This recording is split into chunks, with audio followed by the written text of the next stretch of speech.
Pues felicidades a todas las mamás, a todas las mujeres también felicidades. Gracias por darnos todo lo que nos han dado, por darle a la cultura, a la sociedad y a la iglesia todo lo que le han dado. Es muy importante. Y ahora justamente vamos a hablar acerca de estas cuestiones. El tema, si se dan cuenta, es un hijo de la cultura. Antes de poder comenzar a hablar este tema y encomendarnos a Dios, a modo de introducción quiero comentar un par de cosas. Primero, a nadie de ustedes seguramente se les ha contestado alguna pregunta si no han elaborado la pregunta. Para que hayan respuestas, primero tienen que haber preguntas. Eso es como que básico de nuestro sistema de diálogo, ¿no? Uno de repente no va y dice 4. ¿Por qué? Pues pregúntame cuánto es 2 más 2, ¿no? O sea, primero no se dan las respuestas, primero se dan las preguntas. Entonces, para entender el cristianismo, esto es muy importante. Lo que nosotros necesitamos es tener dudas, tener preguntas, como la famosa duda metódica, ¿no? Con la cual nosotros podemos llegar a un conocimiento más excelente. Si nosotros ya no tenemos dudas, ya no tenemos preguntas, ¿adivinen qué? Pues no van a haber respuestas, sencillamente porque no las tenemos. Un gran error de nosotros los cristianos es que venimos buscando respuestas sin tener aún las preguntas que queremos resolver.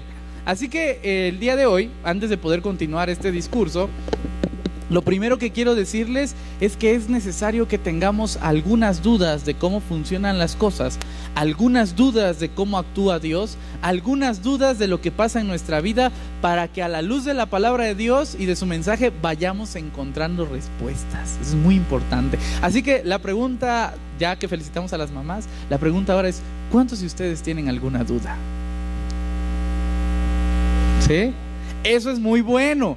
Eso es muy bueno. Quiero ser el pastor que sea recordado por legitimar la duda, porque creo que es buena, la duda es buena. Justamente ahora estamos viendo los profetas con los que estamos en las células, y llegamos a un punto, los que estamos ahora en la tercera temporada de profetas, en donde nos hemos dado cuenta que los profetas tenían muchas dudas, que los profetas no tenían la menor idea de por qué pasaban las cosas. Estaban en un momento crítico en donde querían preguntarle muchas cosas a Dios, y cuando las dudas se dan, las preguntas se hacen a Dios, entonces vienen las respuestas. ¿Vamos bien hasta aquí? Ok, segundo punto muy importante es otra famosa frase que dice: cuando teníamos todas las respuestas, nos cambiaron todas las preguntas. Ese es otro gran problema, hermanos, porque es verdad que tuvimos dudas en algún momento, como es verdad que solucionamos esas dudas en algún momento, pero ¿qué pasa cuando las preguntas cambian? Las respuestas ya no pueden ser las mismas. Un algoritmo elemental y muy básico de todos los que dominamos matemáticas ultra básicas es que si decimos 2 más 2, ¿cuánto es? 4, ¿no? Hay una pregunta: ¿cuánto es 2 más 2? Y la respuesta es 4. ¿Qué pasa si la pregunta cambia? En algunas ocasiones la respuesta cambia, porque si yo cambio la pregunta y digo ¿cuánto es 6 menos 2? La respuesta sigue siendo la misma, ¿te das cuenta? Y si yo digo 8 entre 2, la respuesta sigue siendo la misma, aunque la pregunta cambió. Eso pasa mucho en el cristianismo. La respuesta puede seguir siendo la misma, aunque la pregunta a veces cambie, pero no todas las preguntas cambian igual, porque si yo ahora digo ¿cuánto es 3 más 3? Ahí vamos otra vez a decir 4, no decimos eso. Pero ¿por qué como cristianos sí hacemos eso? Creemos que a todas las preguntas tiene que ser la misma respuesta. Esta famosa frase está llena de sabiduría. Cuando creíamos tener todas las respuestas, nos cambiaron todas las preguntas. Y aunque algunas preguntas se puedan contestar igual como se contestaron antes, no todas se pueden contestar igual.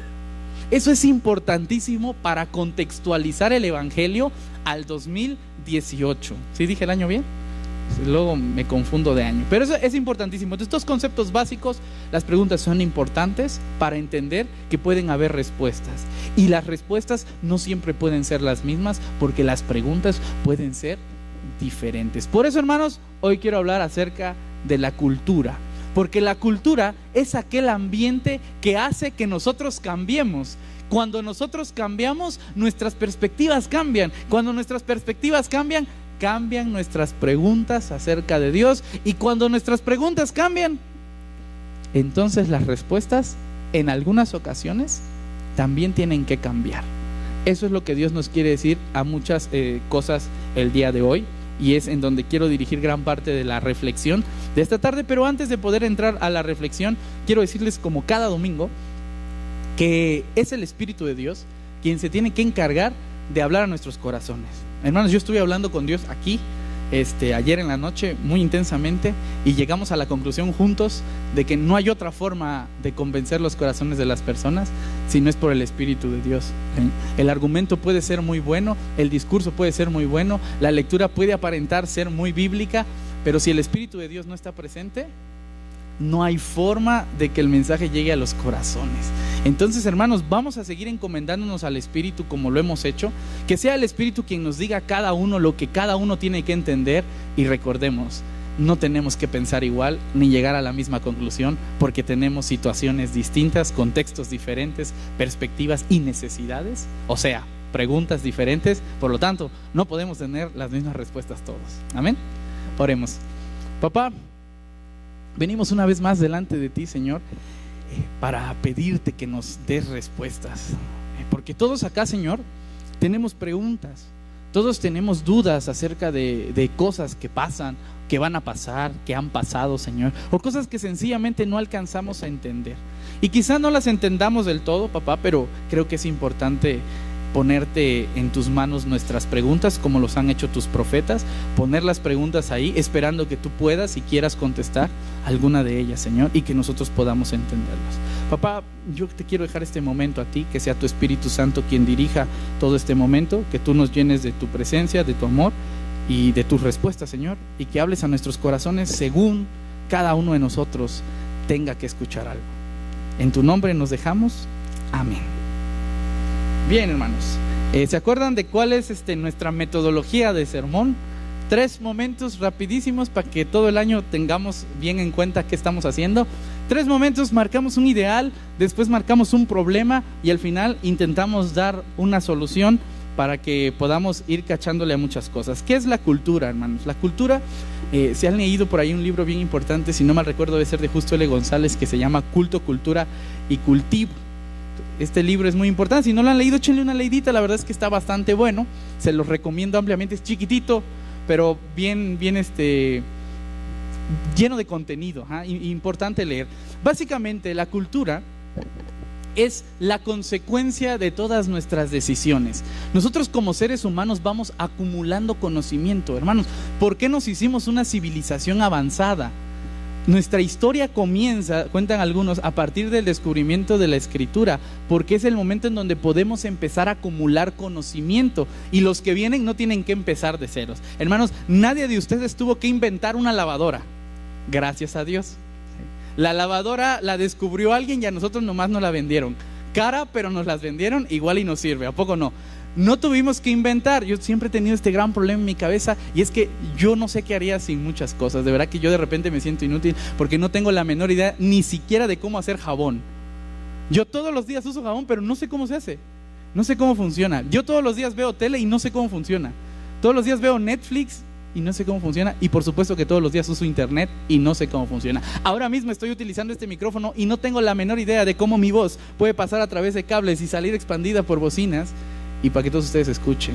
Hay cosas que nosotros usamos y que no usamos porque nosotros las creamos, sino que las usamos porque alguien más las creó, se acumuló el conocimiento y llegó a un punto en donde lo que hoy existe puede existir. Eso, hermanos, es un proceso de la cultura, acumulación de conocimiento. Pero el conocimiento que se acumula, pongan mucha atención a esto, no solamente es científico, no solamente es conocimiento técnico, es conocimiento de la vida cotidiana, ¿sí? La cultura está en todas partes y por eso hemos acumulado conocimiento de todos lados. ¿Cómo hablamos? ¿Qué palabras utilizamos? ¿Por qué en Chiapas se habla de una manera y aquí en México se habla de otra? La gran pregunta enigmática del millón: ¿las quesadillas llevan queso o no llevan queso? ¿Por qué le dicen clima al aire acondicionado? Ese tipo de preguntas de lenguaje son culturales, porque se ha acumulado diferente conocimiento en diferentes lados. Pero eso no solamente pasa en la vida cotidiana, hermanos, eso pasa en la religión. Y por eso es muy importante comprender la cultura para comprender nuestras preguntas religiosas. No todas las culturas tienen las mismas preguntas. Nuestra cultura tiene preguntas muy específicas porque ha acumulado dudas, a lo largo de su propia historia.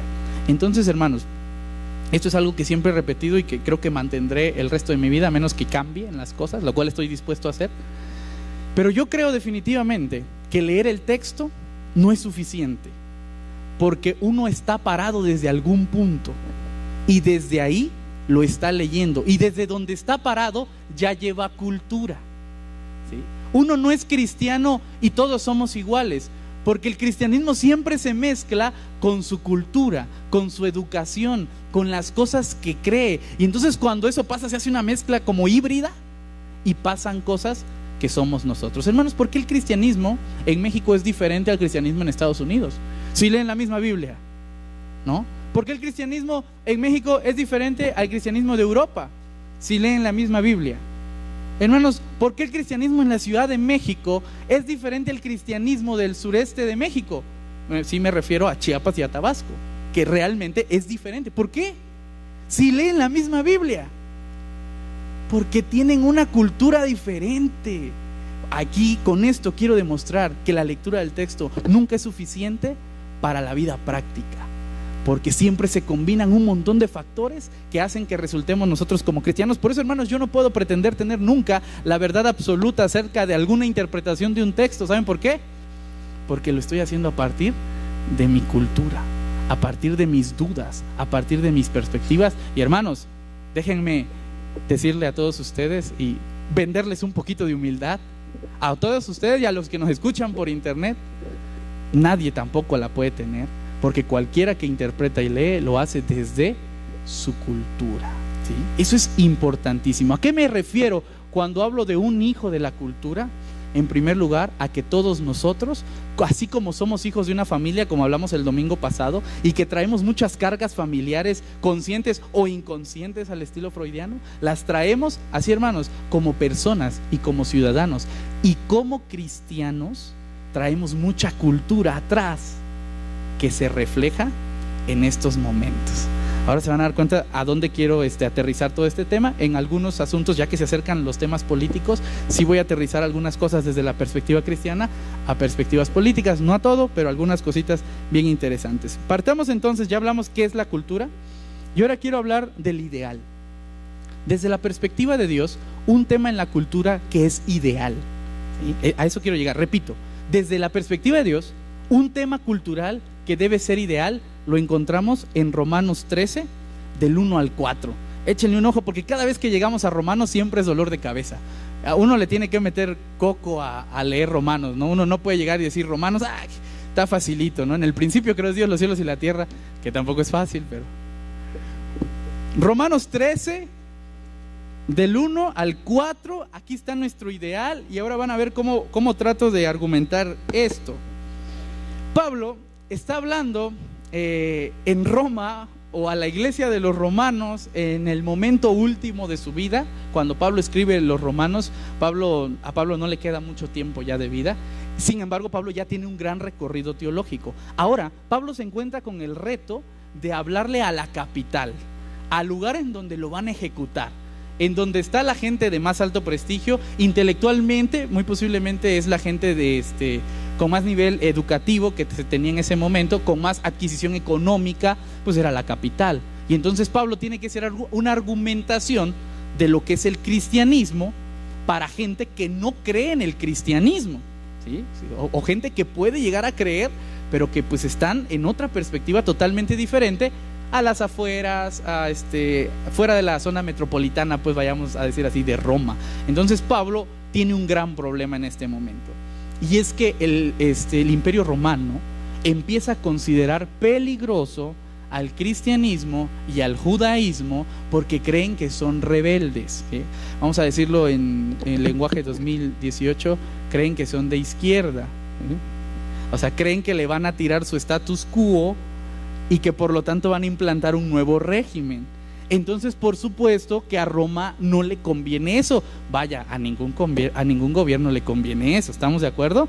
Por supuesto entonces que lo que Roma quiere es erradicar ese levantamiento a costa de lo que sea. Si tiene que volar cabezas, ¿qué va a hacer? Va a volar cabezas. Si tiene que quemar gente, va a quemar gente, ¿sí? Si tiene que encarcelar, secuestrar, callar y desinformar, también lo va a hacer, es cosas que normalmente pasan. Ahora bien, otra de las cosas muy interesantes que está pasando es el discurso de Pablo, porque Pablo no llega, como decimos vulgarmente en México, nosotros los millennials, no llega a modo chairo, ¿no?, a discutir y a decir, pues es que tú estás mal y yo estoy bien, punto. O sea, no llega a decir eso. Pues es que tú me oprimes y yo me defiendo. Tampoco llega a decir eso, sino que el discurso de Pablo es un discurso elevado intelectualmente hablando, y un discurso en donde está aclarando su perspectiva teológica y le está diciendo al romano, ¿sabes qué? Creo que te estás equivocando. Nosotros no somos como tú piensas, y para demostrarte que yo no quiero hacer lo que tú piensas, aquí va mi discurso político, dice Pablo. Chécate lo que dice. Dice: nosotros los cristianos creemos lo siguiente: sométase toda persona a las autoridades superiores, porque no hay autoridad sino de parte de Dios, y las que hay por Dios han sido establecidas. De modo que quien se opone a la autoridad, a lo establecido por Dios se resiste, y los que resisten acarrean condenación para sí mismos, porque los magistrados no están para infundir temor al que hace el bien, sino al malo. ¿Quieres pues no temer a la autoridad? Haz lo bueno y tendrás alabanza de ella, porque es servidor de Dios para tu bien. Pero si haces lo malo, teme, porque no en vano lleva la espada, pues es servidor de Dios, vengador para castigar al que hace lo malo. Tenía que contextualizar lo que Pablo decía para poder explicar cuál es el ideal de Dios cultural respecto a este tema que hoy en México está intenso, de hecho en todo el mundo. Entonces, tres cosas importantes. Uno, la autoridad es puesta por Dios, sí, pero esto se refiere a algo muy interesante. El concepto de autoridad, oísteis que fue dicho la autoridad, mas yo os digo, el concepto de autoridad fue puesto por Dios. Quien ocupa el lugar no es puesto por Dios, es puesto por ustedes en una democracia, aparentemente, ¿sí? En una monarquía es puesto por el papá, ¿sí? Y en otros sistemas políticos hay 1000 formas de poner a una autoridad. Pero aquí, en México, la autoridad no la pone Dios. ¿Quién la pone? El pueblo con su voto. No sé si argumentarlo del todo bien, pero eso creemos que pasa, ¿no? Que el pueblo pone a la autoridad porque vivimos bajo una democracia, ¿estamos de acuerdo? Pero el concepto de autoridad, ese sí lo puso Dios. Es necesario desde la perspectiva de Dios que haya una autoridad. Ese es el ideal de Dios. Dios quiere que sí haya una autoridad, que sí funcionemos con una autoridad, que no seamos anárquicos, pues, y que cada uno haga lo que quiera. Eso es lo que Dios no quiere. Dios quiere que haya una autoridad. ¿Qué autoridad? Vaya, ustedes elíjanle cómo quieren hacerle. ¿Quieren una monarquía? ¿Quieren una república? ¿Quieren un comunismo? ¿Quieren un socialismo? ¿Democracia representativa? Y la que se inventen, pues, ¿no? Si quieren un parlamento intergaláctico, pueden ponerlo como en Star Wars. Ustedes pueden hacer lo que quieran con la autoridad a la cual van a poner, pero tiene que haber una autoridad desde el ideal de Dios.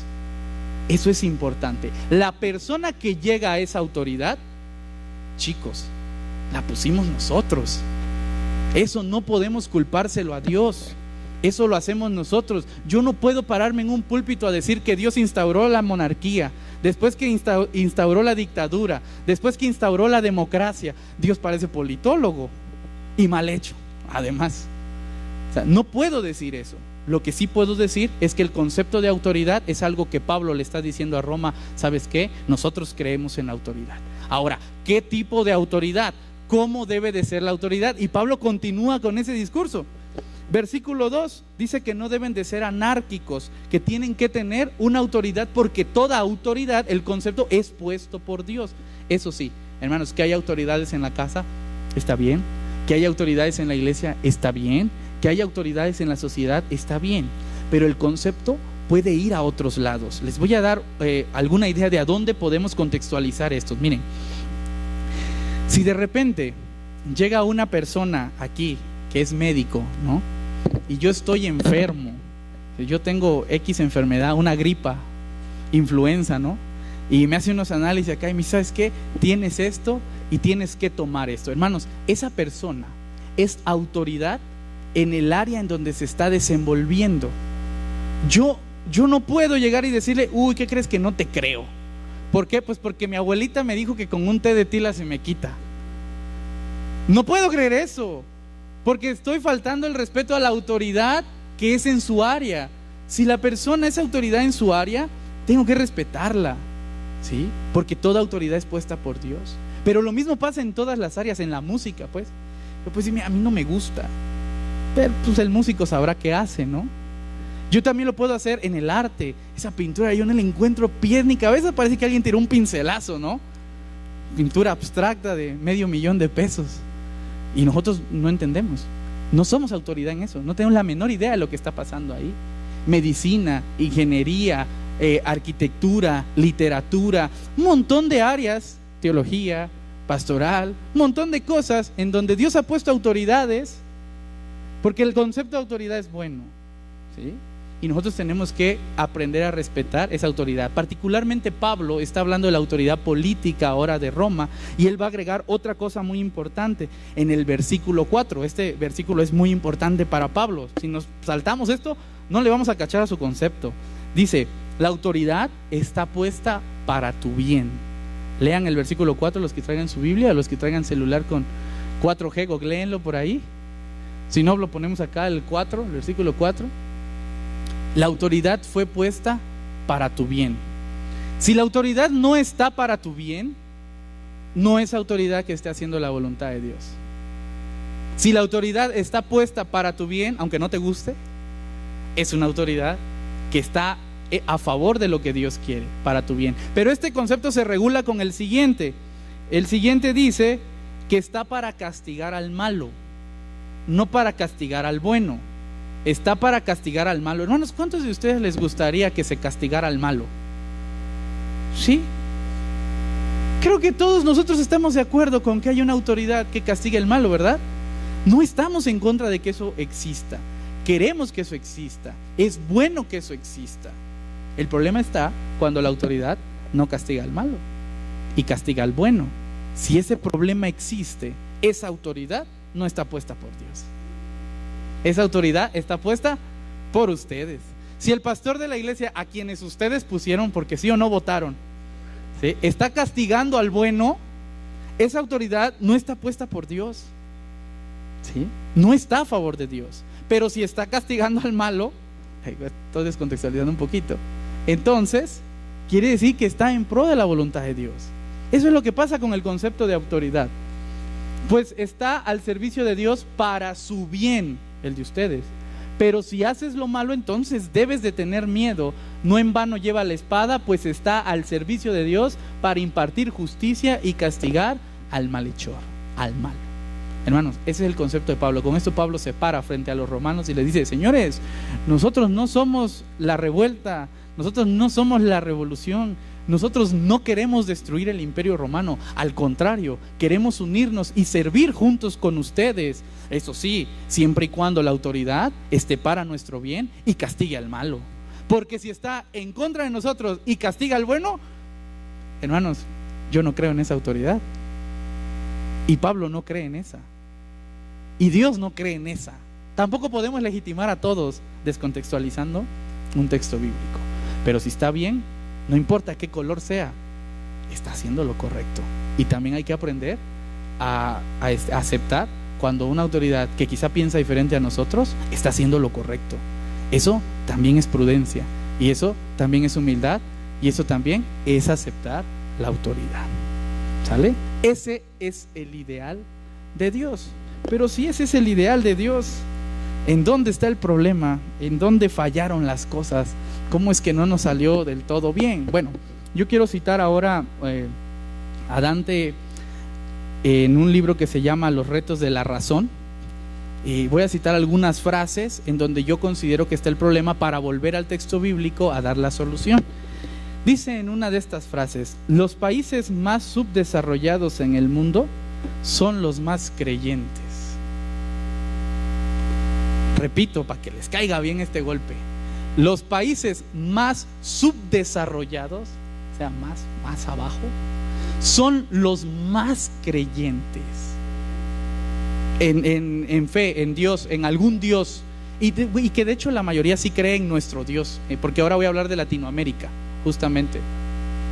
Ahí voy a ese punto. Entonces, la crítica que está dando este autor es muy interesante, yo la acepto porque en muchas cosas es real, la va a contextualizar. Si ustedes pueden leer el libro, sería magnífico que lo leyeran. Les repito el título, Los retos de la razón. Échenle una lecturilla por ahí. Los países más subdesarrollados en el mundo son los más creyentes. Esto me deja en claro un punto de vista. No se trata solamente de creer, se trata, la verdadera pregunta está en qué creer y cómo creer. ¿Sí? No se trata de ir por el mundo diciéndole a la gente, tengan fe y crean. No. Hay que saber en qué se cree y cómo se cree. ¿Sí? Porque una fe tan fácil, una fe tan sencilla, lo que ha generado en la historia de nuestra humanidad y de nuestra especie es países subdesarrollados. Eso es lo que nos ha pasado por creer lo que sea. Ya lo diría aquel salmo, ¿no? Que de repente somos como tamo que arrebata el viento. O como lo diría también otro gran apóstol, porque somos llevados por todo viento de doctrina para cualquier lado. Eso no es bueno, hermanos.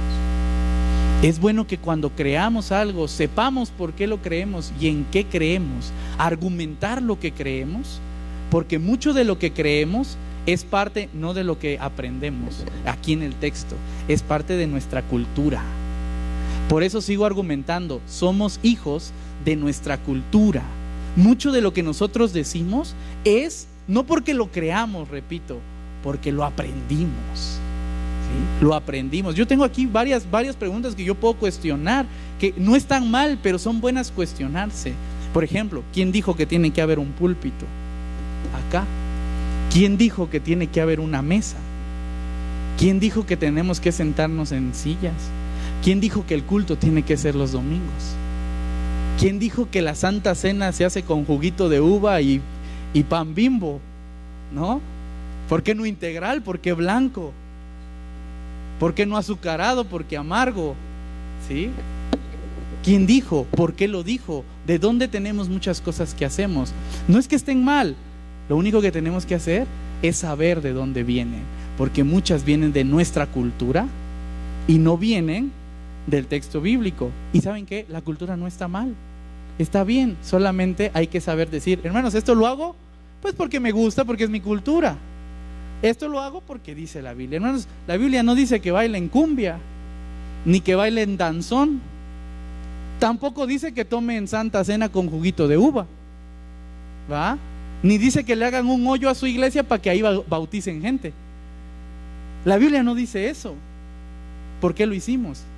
Por cosas prácticas, por tecnicismos, por cultura, porque se nos hizo fácil, porque lo vimos en algún lado que así se había hecho. Hermanos, quiero decir que desde mi perspectiva, cada uno tiene la suya. Este es un diálogo. Ustedes pueden tener la suya. Desde mi perspectiva, un 80% de las cosas que hacemos los cristianos, los hacemos por cultura. ¿Sí? Porque hemos visto que alguien más lo hace, porque creemos que es correcto, porque leemos mal un texto y lo contextualizamos a como hemos visto que se ha hecho. Cultura. ¿Por qué creo yo como pastor que se pueden cambiar muchas cosas que siempre se han hecho? No es porque esté loco, bueno, sí, quizá. Es porque muchas cosas no son elementales, porque son culturales. Ese es el gran detalle de nuestro cristianismo y ahí está el gran problema. Voy a seguir citando algunos textos de este autor que me gusta mucho. En esa condición, en América Latina son países grandes y son países con riquezas naturales enormes. Sin embargo, los bajos niveles de educación se traducen en menor productividad, gran incredulidad, superstición e ignorancia. Ah, caray, pero ¿cómo puede haber incredulidad si hay fe? Son los países que más fe tienen y al mismo tiempo son los países que tienen más incredulidad. ¿Sí? ¿Por qué? Porque no hay confianza. ¿Sí? La incredulidad no se trata de por ejemplo, decir que no creo en Dios. No, la incredulidad está hablando de no creer entre nosotros. Incredulidad, por ejemplo, es que yo te diga, hermano, si tú dejas tu bolso en la parada del camión, ahí va a estar cuando regreses. Ah, ¿ya ven cómo no creen? Es incredulidad, porque no hay confianza entre nosotros. No creemos que las cosas funcionen bien, a pesar de que tenemos altos índices de fe. Es que, ¿sabes qué? Ni siquiera creemos en nuestros cristianos, pues. Hasta nos cuesta creer que si dejamos nuestro iPad en la iglesia, va a estar ahí. Dijimos, lo dejamos en la iglesia, ahí estoy desesperado. ¿Quién se lo habrá llevado? ¿Qué hermano será el Judas de nuestra iglesia que se roba los iPads que yo irresponsablemente olvidé? ¿No? ¿Cómo le hacemos? Eso es parte también de nuestros problemas culturales. ¿Dónde está el problema, hermanos, para que nuestro cristianismo no sea de bendición y se convierta en algo que destruya nuestra sociedad? En la falta de educación, no en la falta de fe. Hermanos, la gente tiene un montón de fe. Tanta fe tiene que cree que sentado en su casa Dios le va a mandar un trabajo. Tanta fe hay en América Latina que creen que sentados en su casa Dios los va a curar. Tanta fe creen que si su hija le dice ¿por qué te embarazaste? No sé, dicen, ha de haber sido el Espíritu Santo. Hermanos, en América Latina tenemos tanta fe que si encontramos una cartera tirada, creemos que es provisión de Dios. Ay, gracias Dios porque no tenía para mi Xbox 360 y ahora me has provisto con la cartera de alguien más que se le perdió porque tu voluntad me la ha dado aquí. Hermanos, tanta fe tenemos que somos capaces de creer hasta lo que Dios no es capaz de hacer. ¿Sí? Pero ¿saben por qué? Porque no hay educación. Por eso mi tesis pastoral el día de hoy, me remito a las pruebas y espero no ser apedreado, ni tomateado, ni bibliado. Pero mi tesis el día de hoy es la siguiente: nuestro problema es no que nos haga falta fe, ni religión, ni cristianismo. Lo que nos hace falta es educación para saber bien en qué creemos, cómo lo creemos y cómo lo podemos aplicar, y dejar a un lado un montón de cosas que ya muchísimo daño nos han hecho. ¿Ok? Esa es mi tesis del día de hoy en cuestión del problema. Pero vamos a la solución, porque pues ni modo de quedar tan triste en esta tarde tan bonita del Día de las Madres. Pues no, eso no me lo voy a perdonar ni ustedes a mí. Entonces vamos a ver cómo podemos ir solucionando este gran detalle.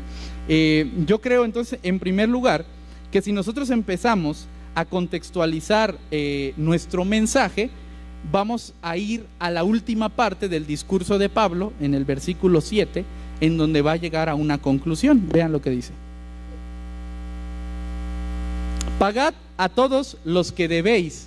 No, si alguien tiene alguna deuda, moches y páguela, pero no le deba al banco porque no la va a terminar de pagar. Al que tributo, tributo. Al que impuesto, impuesto. Y hasta aquí todos están diciendo, venga, esto está bien, ¿no? Los que están recaudando por lo menos dicen sí, que me paguen, ¿no?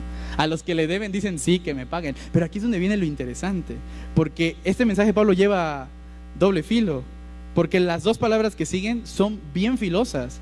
Al que respeto, respeto, y al que honra, honra. Y aquí viene la pregunta del millón para entender bien el mensaje. Hermanos, si usted le debe a alguien, ¿tiene que pagarle?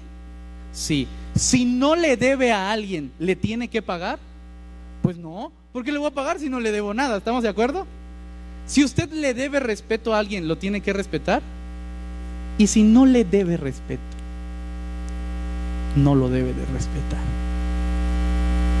Ese es el choque de Pablo, y ese es el filoso mensaje de Pablo, que a pesar de que le está diciendo a Roma, yo estoy contigo, por debajo del agua le está diciendo, si tú estás conmigo.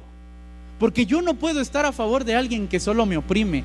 Yo no puedo estar a favor de alguien que es injusto. Yo no puedo estar a favor de alguien que hace lo malo. No puedo estar a favor de eso porque es injusto. Si yo te debo respeto, ¿sabes qué? Te respeto. Y si te debo honra, ¿sabes qué? Te honro. Y si no te debo honra, no te puedo honrar. Y si no te debo respeto, no te puedo respetar. Porque si no te debo dinero, no te voy a pagar. Y si no te debo impuestos, ¿por qué te los tengo que dar? Pero si te los debo, ¿sabes qué? Sí te los tengo que pagar. Si la estructura gubernamental ha instaurado un sistema de impuestos, el cual todos de alguna u otra manera aprobamos hasta que eso cambie, si es que cambia, y nosotros debemos impuestos, ¿sabes qué? Hay que pagarlos. Pero si no le debemos respeto, ¿sabes qué? No hay que respetarlos. Yo creo que el mensaje de Dios no es romántico. Yo creo que el mensaje de Dios no es idealista. El mensaje de Dios es práctico. El mensaje de Dios a veces hasta es lógico. Y digo a veces porque no siempre. Pero hermanos, si nosotros empezamos a vivir más en un sistema de justicia, vamos a empezar a recibir lo que merecemos. Y cuando recibamos lo que merecemos, te vas a dar cuenta que no te conviene hacer las cosas malas. Vamos a vivir en un sistema en donde los padres van a empezar a merecer, a recibir lo que merecen, ¿sí? Y cuando empiezan a recibir lo que merecen, se van a dar cuenta que tienen que ser mejores padres. En donde los hijos tienen que recibir lo que merecen, y cuando reciban lo que merecen, se van a dar cuenta que tienen que ser mejores hijos. En donde los cristianos y los pastores tenemos que recibir lo que merecemos. Y cuando recibamos solo lo que merecemos, ¿sabes qué? Vamos a tener que ser mejores pastores. Van a tener que ser mejores cristianos. Y que como ciudadanos tenemos que aprender a recibir lo que merecemos. Si una multa, una multa. Si 2 días de cárcel, 2 días de cárcel a pagarla. ¿Por qué? Porque entonces, será hasta entonces cuando nosotros aprendamos a ser mejores personas, porque no van a querer recibir lo que merecen. Y entonces hoy llego y me paro frente a la política de nuestro país y de cualquier otro país y digo, pues es que son corruptos, reciban lo que merecen. Pero yo en mi casa no quiero recibir lo que merezco, porque si yo soy el padre merezco honra a pesar de que no me la haya ganado. Porque si yo soy la madre merezco respeto a pesar de que no me lo haya ganado. Porque si yo soy el hijo merezco que me mantengan y que me traten bien a pesar de que no me lo haya ganado. Eso no es bíblico. Eso es cultura mexicana paternalista que hasta el día de hoy nos ha dado tantas consecuencias que ahora hipócritamente e injustamente solo le reclamamos a las autoridades. No, señores, si el problema no solo está en un sector, el problema siempre ha estado en todo el pueblo, en toda la cultura. Esto, hermanos, es el mensaje. Estoy seguro que cualquier profeta les hubiera dado en elecciones políticas. Así que Dios me los bendiga. Espero que no me quemen como aquellos anteriores. Un abrazo fuerte porque los amo de todo corazón. Bendiciones.